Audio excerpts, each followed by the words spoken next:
Ben, I wanted to get you in today because you're an expert at going through these things. This is all the paperwork from yesterday. This is that reset deal, page after page, document after document, on defence, on standards, on alignment, on the climate. You've been through them. I've been through them. The Prime Minister calls this historic, a win-win. Others say it's a surrender. You've been through it. What do you make of yesterday's deal? Well, before we go to that, can I just remind viewers that in September 2023, when he thought he was off camera, Keir Starmer said, if I were ever to become Prime Minister, I would align us so closely with the European Union that people wouldn't be able to tell the difference whether we were in or out. And he's the same Prime Minister that wanted to have a second referendum and defeat the vote to leave the European Union. And I think the other thing people ought to look at when judging this deal is the massive smile von der Leyen had on her face yesterday. It was a clear victory for the EU. You don't get the EU out on a podium saying what a fantastic deal it is unless they've absolutely taken you to the cleaners. And constitutionally, as well as militarily, from a defence perspective, yesterday was a sellout of the United Kingdom. And, of course, I mustn't forget our fisheries, where, you know, the period of time before the deal can be theoretically unpicked has been extended by 12 years. And it was remarkable to me that in defending the position on the fisheries, lots of commentators have said, well, fishing only contributes 0.03% of GDP. Well, there's a reason for that. It's because we've given all our fish away to the European Union. But yesterday, it was a really sad day for those of us who voted to leave the EU. It's been a sad process, frankly, for those of us who voted to leave the EU ever since 2016.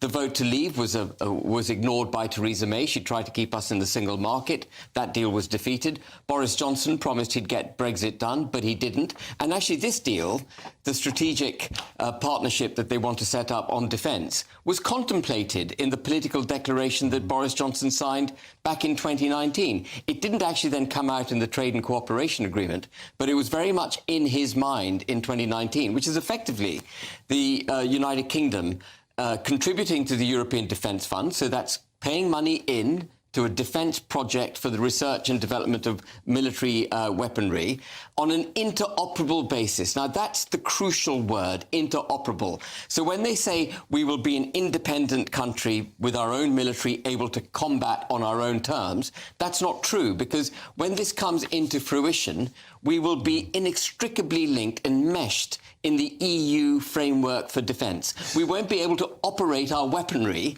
without their blessing. That's how dangerous this is to the United Kingdom.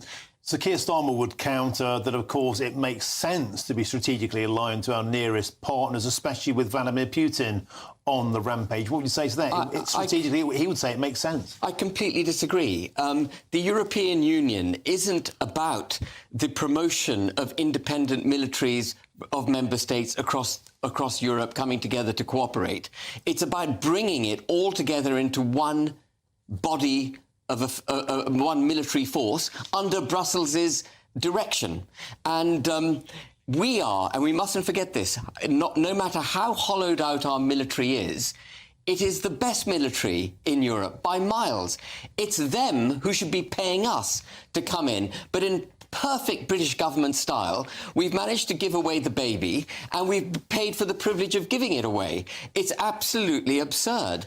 And the same goes, frankly, for this deal that he's done on sanitary and phytosanitary regulations, so-called making, you know, as he said just now in Lidl, making food cheaper on the shelves in this country. But actually what he's done, I'll come to the constitutional point, but what he's done is made it impossible for this country to make regulations which suit British farmers. Yes, the same farmers who he robbed of the ability to hold their farms when they died earlier, last year when he brought out those IHT changes.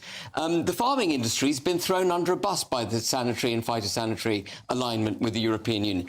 But the other thing about the sanitary and phytosanitary alignment is that we now will become dynamically aligned with the European Union on those regulations. That means, Martin, that when the European Parliament passes a new regulation, we automatically take it on board. Sounds a bit like being part of the EU, doesn't it? And the court that will adjudicate that whether or not we're adhering to our obligations will be the European Court of Justice. So you'll have a foreign power making laws for the United Kingdom adjudicated by a foreign court.